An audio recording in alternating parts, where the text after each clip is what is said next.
Assalamualaikum warahmatullahi wabarakatuh. Selamat pagi Ibu dan teman-teman semuanya. Kami dari kelompok 8 akan mempresentasikan hasil review UKL-UKL kami dari pengembangan sistem penyediaan air minum atau SPAM PDAM Blitar.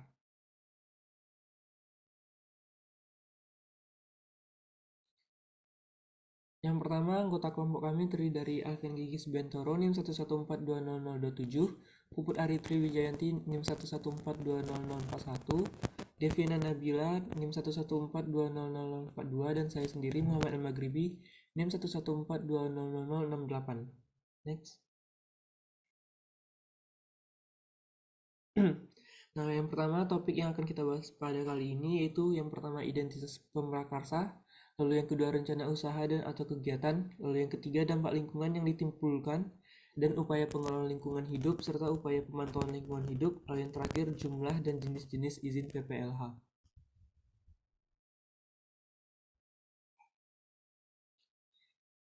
Selanjutnya itu identitas pemrakarsa, di mana nama kegiatannya adalah pengembangan sistem penyediaan air minum SPAM PDAM Kota Blitar.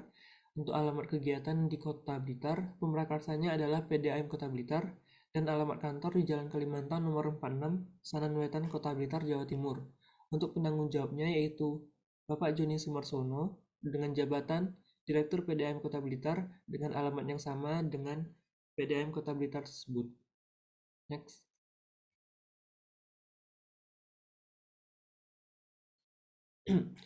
Selanjutnya rencana usaha dan atau kegiatan. Nama kegiatannya adalah pengembangan sistem penyediaan air minum SPAM PDAM Kota Blitar dengan tujuan kegiatan peningkatan pelayanan kebutuhan air minum untuk masyarakat perkotaan yaitu Kota Blitar yang diharapkan mencapai 80% mendapat pelayanan air minum aman dengan sistem perpipaan. Untuk lokasi rencana kegiatan adalah Kota Blitar yang terdiri dari 3 wilayah kecamatan dan 21 kelurahan. Rencana kegiatan yang akan dilakukan adalah pengembangan pada unit produksi dan unit distribusi. Next.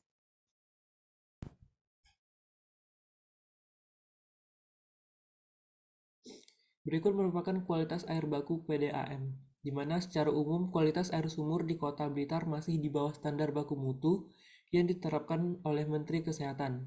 Tetapi pada parameter besi dan mangan di beberapa sumur hampir mendekati batas maksimal standar baku mutu, yaitu sebesar 1 mg per liter untuk besi dan 0,5 mg per liter untuk mangan. Konsentrasi besi dan mangan yang tinggi dapat mengakibatkan endapan atau kerak dalam pipa sehingga mengganggu aliran air dalam pipa.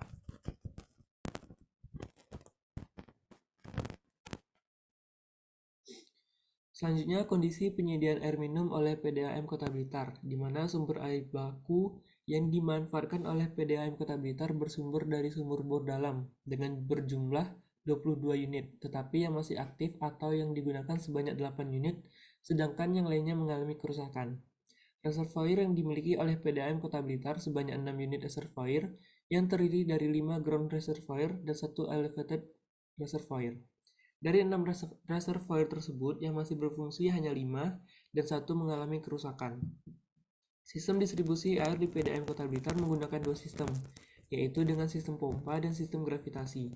Sedangkan tingkat pelayanannya untuk saat ini mencapai 1.225 sambungan rumah atau SR terpasang dan 6.286 SR aktif, yang mana SR terpasang di dalam rumah tetapi tidak berpelanggan atau sudah tidak mendapat suplai dari PDAM, sedangkan untuk SR aktif adalah pelanggan yang sudah terpasang SR di dalam rumah dan tetap berlangganan atau mendapat suplai dari PDAM. Oke, selanjutnya terdapat beberapa potongan, yaitu yang pada kiri slide ada peta jaringan perpipaan existing PDAM Kota Blitar, potongan 1, dan yang terletak di kanan ini ada peta jaringan perpipaan existing PDAM Kota Blitar, potongan 2. Next.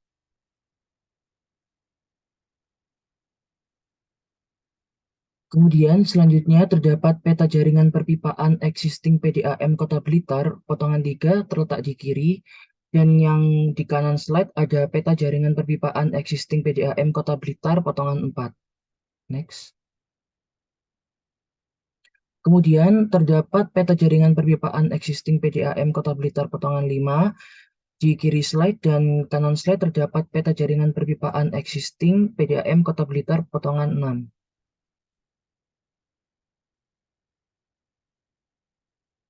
Kemudian terdapat peta jaringan perpipaan existing PDAM Kota Blitar potongan 7.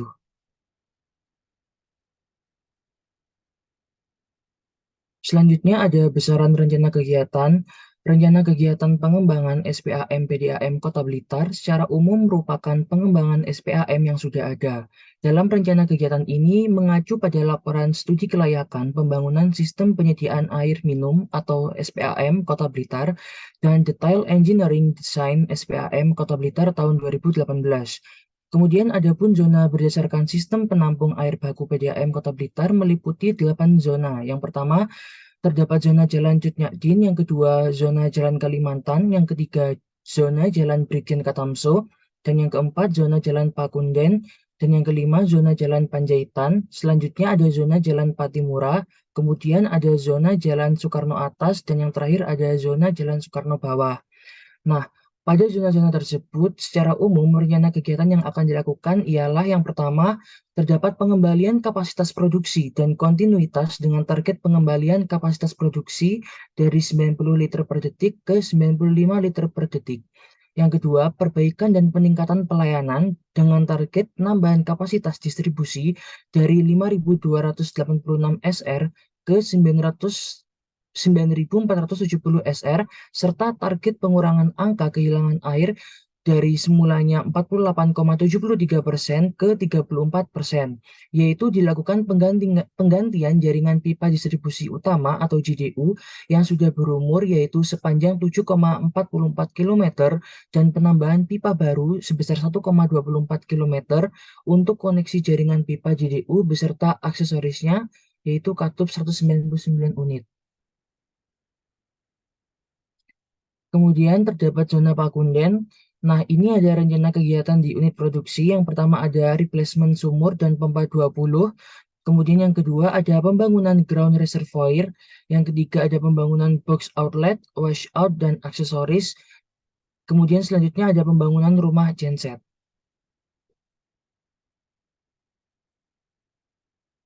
Kemudian ada rencana kegiatan di unit distribusi. Yang pertama ada modifikasi pipa untuk kebutuhan zonasi pemasangan pipa baru. Kemudian ada penggantian katup yang berumur.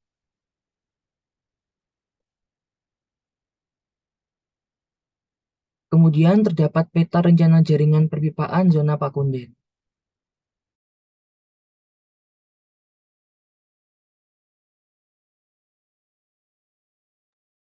Lalu selanjutnya ada komponen kegiatan penyebab dampak yang pertama pada zona Pakunden, yang yaitu pertama ada tahap pengembangan unit produksi, yaitu ada tahap prakonstruksi yang terdiri dari investigasi pendahuluan dan perizinan dari perspektif negatif masyarakat, lalu survei dan perencanaan dari persepsi negatif masyarakat, lalu persewaan lahan dari perspektif negatif masyarakat. Lalu yang ketiga ada tahap operasi yang meliputi kegiatan operasi dan pemeliharaan unit produksi. Lalu kedua tahap konstruksi yaitu ada penyiapan lahan terdiri dari penurunan kualitas udara, peningkatan kebisingan, dan peningkatan timbulan sampah. Lalu mobilisasi alat berat dan peralatan yaitu peningkatan kebisingan. Lalu yang ketiga itu mobilisasi material, itu ada peningkatan kebisingan. Lalu pemenuhan tenaga kerja terdiri dari peluang kerja dan terjadi perspektif negatif masyarakat. Lalu pengoperasian base camp yang terdiri dari peningkatan timbulan sampah, penurunan kualitas permukaan, dan timbulan limbah B3. Lalu pekerjaan struktur meliputi peningkatan kebisingan, penurunan kualitas udara, dan gangguan K3. Dan yang terakhir demobilisasi alat berat, peralatan, dan sisa material konstruksi.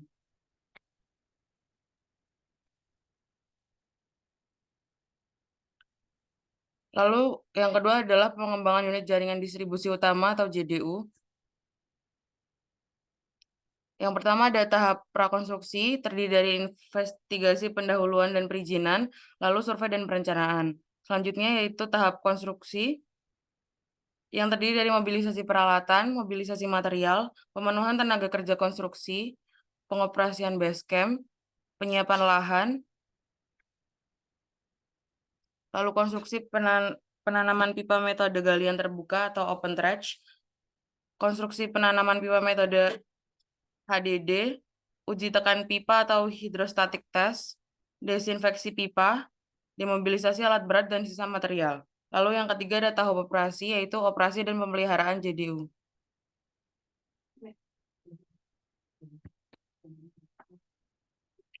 Lalu selanjutnya ada matriks UKL-UPL. Yang pertama ada pengembangan unit produksi. Pertama ada tahap prakonstruksi untuk sumber dampaknya sendiri, yaitu investigasi pendahuluan dan perizinan. Jenis dampaknya yaitu perspeksi negatif masyarakat. Lalu untuk besaran dampaknya, itu ada dikhawatirkan adanya dampak buruk terhadap sumber dangkal warga sekitar karena khawatir stok persediaan air bersih di sumbernya akan habis akibat tersedot oleh sumber dalam. Lalu untuk upaya pengelolaan lingkungan, yang pertama ada bentuk upaya pengelolaan lingkungan hidup, diantaranya adalah melakukan pengurusan IMB, melakukan sosialisasi kepada masyarakat sekitar, lalu melakukan koordinasi dengan masyarakat, terutama ketua RT atau RW, dan minimal menjelaskan ke pemerintah kelurahan terkait. Lalu untuk lokasi pengelolaan lingkungan hidup sendiri, yaitu masyarakat sekitar yang terkena dampak, yaitu lokasi unit produksi zona Pakunden di Kelurahan Tanjung Sari, Kecamatan Sukorejo. Untuk periode pengelolaan lingkungan hidup itu dilakukan 1 kali dan dapat terjadi berulang ketika terjadi isu. Untuk upaya pemantauannya, lokasi pemantauan lingkungan hidupnya itu masyarakat sekitar yang terkena dampak, yaitu lokasi unit produksi zona Pakunden di Kelurahan Tanjung Sari, Kecamatan Sukorejo. Bentuk upaya pemantauannya yaitu metode pemantauan dengan berdialog bersama antar masyarakat sekitar, lalu metode analisis yang dilakukan secara deskriptif, kuantitatif, dan kualitatif. Lalu untuk periode pemantauan lingkungan hidup yaitu dilakukan 1 kali selama masa investigasi, pendahuluan, dan perizinan.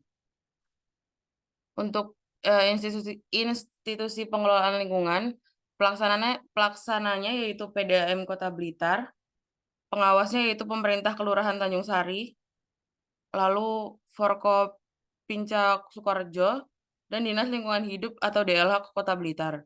Penerima laporannya sendiri yaitu Dinas Lingkungan Hidup Kota Blitar. Untuk baku mutunya yaitu Peraturan Wali Kota Blitar Nomor 21 Tahun 2015 tentang peran masyarakat dalam perlindungan dan pengelolaan lingkungan hidup. Selain itu juga ada survei dan perspeksi negatif perencanaan masyarakat.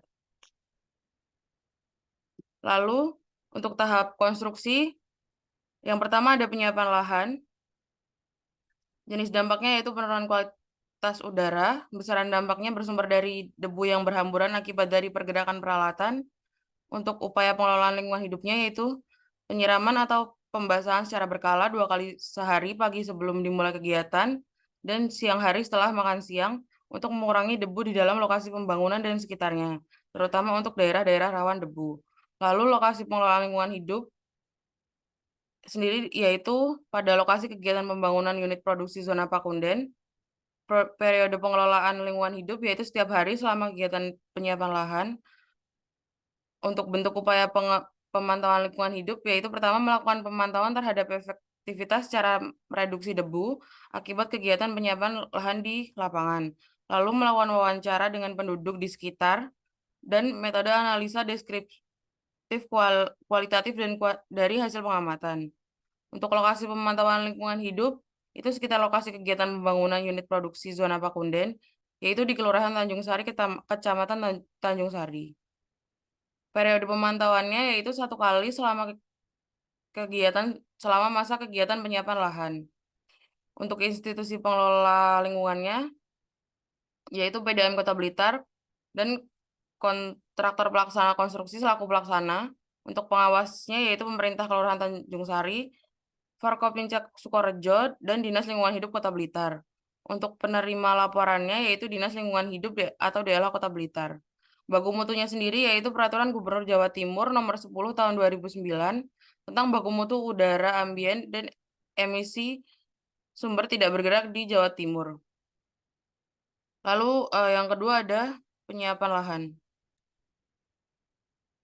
Selanjutnya itu ada tahap konstruksi, itu ada pengoperasian base camp, dan yang kedua ada pekerjaan struktur.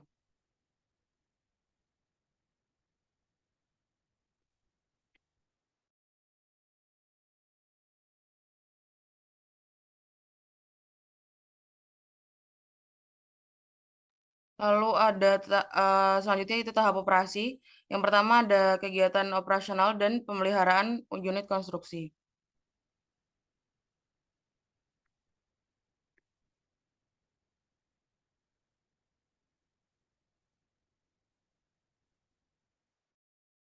Selanjutnya masih terdapat pada contoh matriks UKL dan UPL untuk pengembangan unit JDU dengan tahap prakonstruksi. Sumber dampaknya meliputi yang pertama ada investigasi persepsi negatif masyarakat, lalu yang kedua ada survei dan perencanaan. Next.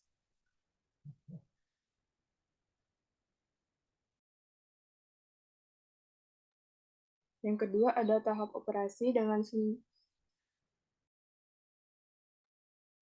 Yang kedua ada tahap konstruksi dengan sumber dampak, yaitu yang pertama ada mobilisasi material. Next.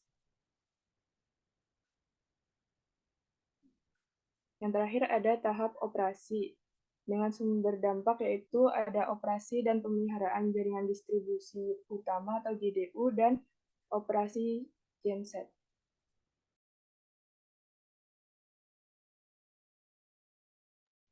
Kemudian di sebelah kiri terdapat peta rencana pengelolaan lingkungan hidup unit produksi Yona Pakunden.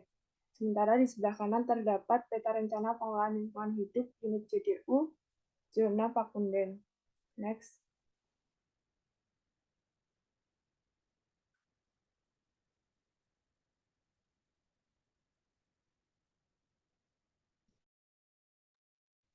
Di sebelah kiri terdapat peta rencana pemantauan lingkungan hidup unit produksi Yona Pakunden. Sementara di sebelah kanan terdapat peta rencana pemantauan lingkungan hidup unit JDU Zona Pakunden. Next. Yang terakhir yaitu jumlah dan jenis izin-izin PPLH. Berdasarkan dampak-dampak yang ditimbulkan dari kegiatan di setiap tahap rencana kegiatan, izin PPLH yang sesuai dengan Peraturan Wali Kota Blitar Nomor 32 Tahun 2013 tentang tata cara perizinan penyimpanan sementara dan pengumpulan limbah bahan berbahaya dan beracun atau B3 di usaha dan atau kegiatan di Kota Blitar serta Peraturan Pemerintah Nomor 27 Tahun 2012, maka diperlukan izin untuk melaksanakan perlindungan dan pengelolaan lingkungan hidup adalah yaitu izin penyimpanan sementara limbah bahan berbahaya dan beracun. Limbah bahan berbahaya dan beracun di sini adalah oli bekas. Next.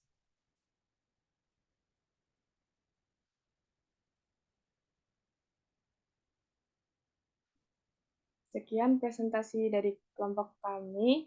Kurang lebihnya mohon maaf. Terima kasih. Wassalamualaikum warahmatullahi wabarakatuh.